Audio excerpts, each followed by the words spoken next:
اس جماعت کی بنیاد ہی یہ ہے، اس کا نصاب بھی یہ ہے اور اس کا نصب العین بھی یہ ہے۔ اگر کوئی آپ سے مسئلہ پوچھیں اور آپ کو اس کا علم نہ ہو تو آپ کیا جواب دیتے ہیں؟ ہم الحمدللہ صاحب کہتے ہیں ہمیں نہیں پتہ، بعد میں بتائیں گے، کیونکہ ہمیں حدیث جبریل بخاری شریف میں جو معروف حدیث ہے اس کے معارف میں سے ایک مسئلہ یہ بھی ہے کہ جبریل نے نبی کریم علیہ السلام سے پوچھا کہ متی الساعہ، قیامت کب آئے گی؟ تو آپ نے فرمایا مل مسئول عنہا بعالم من السائل، جس کا حاصل ہے مجھے بھی نہیں معلوم۔ اس سے علماء نے لکھا ہے کہ یہ علم کی شان ہے کہ جب آپ کو مسئلہ معلوم نہیں تو آپ صاف کہہ دیں بھائی مجھے معلوم نہیں۔ جو مسئلہ مجھے معلوم نہیں ہوتا الحمدللہ شرح صدر سے اور پورے اطمینان سے میں کہتا ہوں یار یہ مسئلہ میں تحقیق کروں گا، مجھے معلوم نہیں، اور یہی علم میں سے ہے، یہ لا علمی میں سے نہیں ہے، یہ علم کا حصہ ہے۔ اور اگر مسئلہ معلوم نہیں اور آپ بتاتے ہیں تو یہ خیانت ہے۔ مولانا صاحب آپ مجلس سے بیٹھے ہیں، سوال کے جواب دیتے ہیں، اس میں کچھ لوگ ایسے بھی آتے ہوں گے جو گستاخ ہوں گے، کچھ بے ادب ہوں گے، تو آپ ان کو کیسے جواب دیتے ہیں؟ تو ہم الحمدللہ ہم دیکھتے ہیں سوال اس سے ارشادن ہے تو جواب تحقیقاً ہے، اور جواب انادن ہے تو جیسا منہ ویسے جوتا، یہ تو مشہور ہے، تو اس کے مطابق ہم جواب دیتے ہیں۔ باقی رہ گیا غصہ، تو نادان اور جاہلوں پہ کیا غصہ آنا ہے؟ بعض اوقات لوگ یہ سمجھتے ہیں کہ آپ بہت سخت مزاج کے ہیں، تھوڑا نرمی ہونی چاہیے، آپ کیا سمجھتے ہیں؟ ویسے میں تو یہ سمجھتا ہوں کہ یہ وہ لوگ ہیں جو ہم سے دور رہتے ہیں، جو لوگ ہم سے دور رہتے ہیں، ہمارے قریب نہیں رہتے، اور جنہوں نے صرف سٹیج پہ سنا ہے، تو وہ میرا خیال ہے جو خیال رکھتے ہیں۔ جو ہمارے قریب آ جاتا ہے تو وہ تو قرب بڑھتا ہی جاتا ہے، کبھی دور نہیں ہوا۔ اور جو سٹیج کا معاملہ ہے تو اس میں تو آپ مسلم شریف اگر پڑھیں کہ نبی کریم علیہ السلام سٹیج پہ کیسے معلوم ہوتے تھے، اذا خطب، جب آپ خطبہ دیتے تھے تو غضب غضبا شدیدا کانہ منذر و جیش، تو یہ ساری چیزیں موجود ہیں۔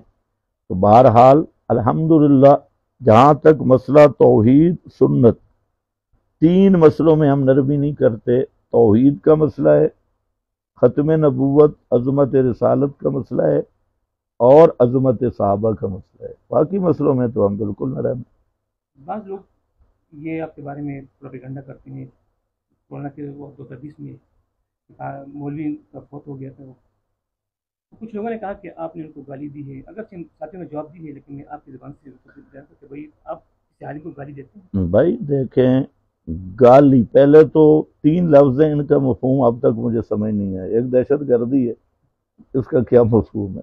ایک تشدد ہے، کیا ہے؟ دوسرا گالی۔ ہم نے الحمدللہ آج تک کسی عالم کو، کسی فرقہ کا ہو، گالی نہیں دی۔ اگر گالیاں سننی ہے نا تو مفتی فضل محمد چشتی کو سنیں، تو وہ دیتا ہے۔ ہم نے آج تک نہ گالی دی ہے نہ آئندہ دینی ہے۔ گستاخی کی ہوگی۔ اب دیکھیں مکہ والے کہہ رہے تھے کہ محمد رسول اللہ ہمارے الہوں کو گالیاں دیتا ہے، تو آپ گالیاں دیتے تھے؟ یا صبح وہ کہتے ہیں گالیاں دیتا ہے۔ تو اب جو چیز ہونا تجھے چاہیے کہ مجھ میں اگر کوئی خامی ہے، اگر مجھے کوئی تنبیہ کرے تو مجھے اپنی اصلاح کرنی چاہیے۔ اب میں کہوں یہ مجھے گالیاں دے رہا ہے، تو یہ تو ہوتا ہے خلاف مزاج بات۔ باقی رہ گیا الحمدللہ آپ میری زندگی کی ساری تقریریں سن لیں۔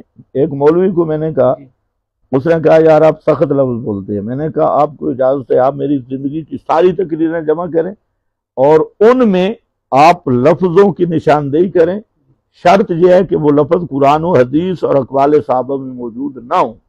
اگر قرآن و حدیث اور اقوال صحابہ میں موجود نہیں ہوں گے میں توبہ کروں گا، اور اگر وہی لفظ قرآن حدیث اقوال صحابہ میں مل گئے تو پھر آپ کو توبہ کرنی ہوگی۔ ابھی تک تو انہوں نے نہیں پیش کیا۔ اب بھی ہم کہتے ہیں، آپ کے چینل کی وساطت سے میں کہتا ہوں کہ آپ بتائیں، اگر دیکھیں نا عام انسان ہیں اور میں تو ایک طالب علم ہوں، میں تو یہ سمجھتا ہوں کہ ہم طالب علم کی حیثیت سے بڑے علماء جو ہیں وہ دنیا سے چلے گئے یا جو ہیں الحمدللہ ہیں، تو اگر کوئی میری اصلاح کرنا چاہے تو مجھے خوش ہونا چاہیے۔ اب یہ تو نہیں ہے کہ میں ایک آدمی میں آپ کو کہوں یار آپ میری اصلاح کریں، آپ ناراض ہو جائیں، تو میں تو نہیں کرتا اصلاح۔